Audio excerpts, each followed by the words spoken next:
Investment comfort levels.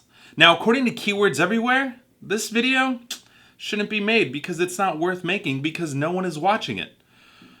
But I'm not going to let an algorithm dictate my life. Besides, knowing your investment comfort level is a very important topic, and no one's talking about it.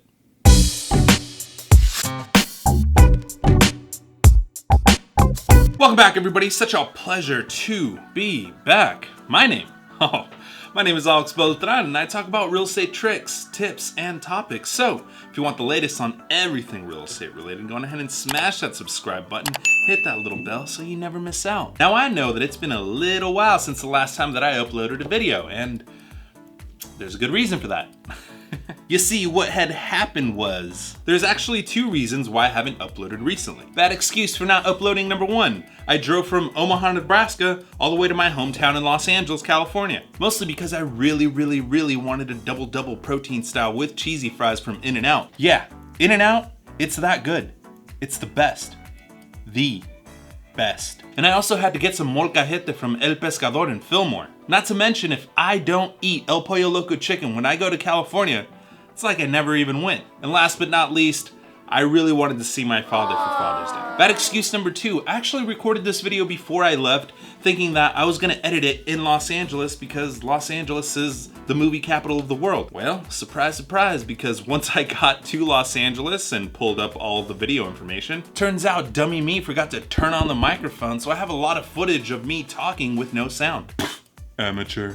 Happens to the best of us. So the other day I was actually talking to a potential client and he asked me what I thought about a particular real estate investment. And when I told him what I thought about, he looked at me like I was some type of alien. I mean, it looked like he was horrified at the answer that I gave him. I quickly realized that maybe I should explain to him my investment comfort level. Much like how investment management companies ask you what your investment comfort levels are when you start investing on their platforms. And obviously each vary on how they classify each investment comfort level. So I'm just gonna break down what I consider investment comfort levels, and at the very end of the video, I'll let you know what my particular investment comfort level is. Because I talk about real estate investing constantly on this channel.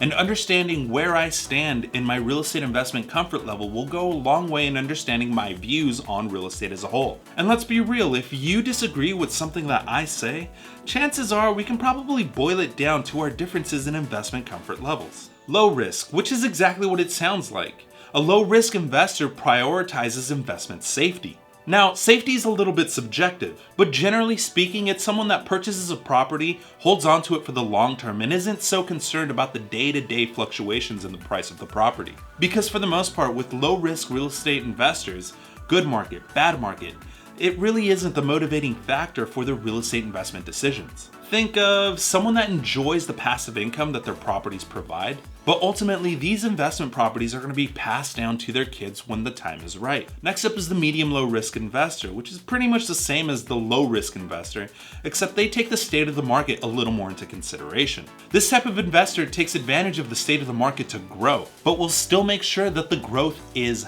manageable. So chances are this particular type of investor isn't going to go from a $300,000 house to a multi-million-dollar property, but they may go from a single family home to maybe a fourplex to gradually level up.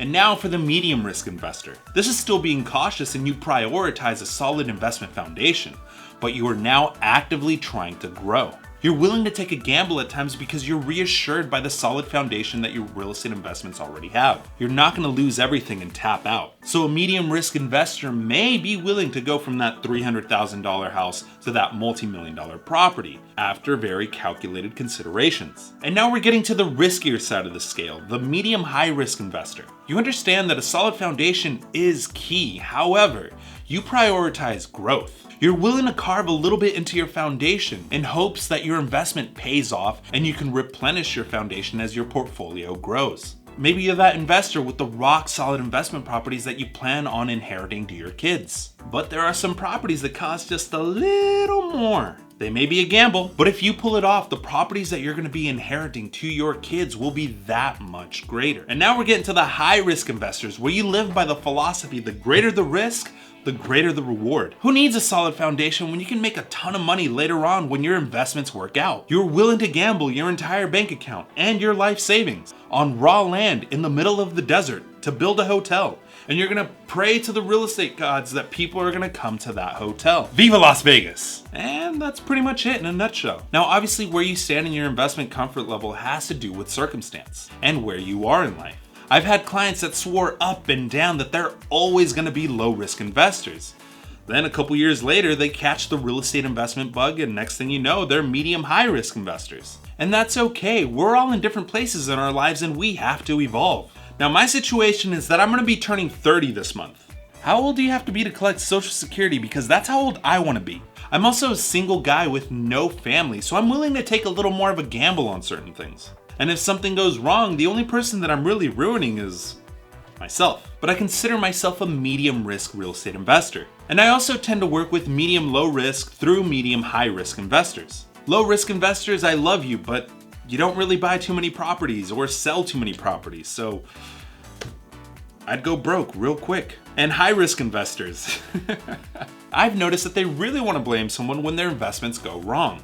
And I don't want to be that person that they lash out on. I'm too chill for that type of negativity in my life. Now, my end goal in real estate isn't to own the most amount of doors. Instead of a car guy with a car addiction, I'm a real estate guy with an architecture addiction. Once I get up to a comfortable level in my real estate investment portfolio, I only want to purchase or build architectural masterpieces. I got into real estate for the architecture.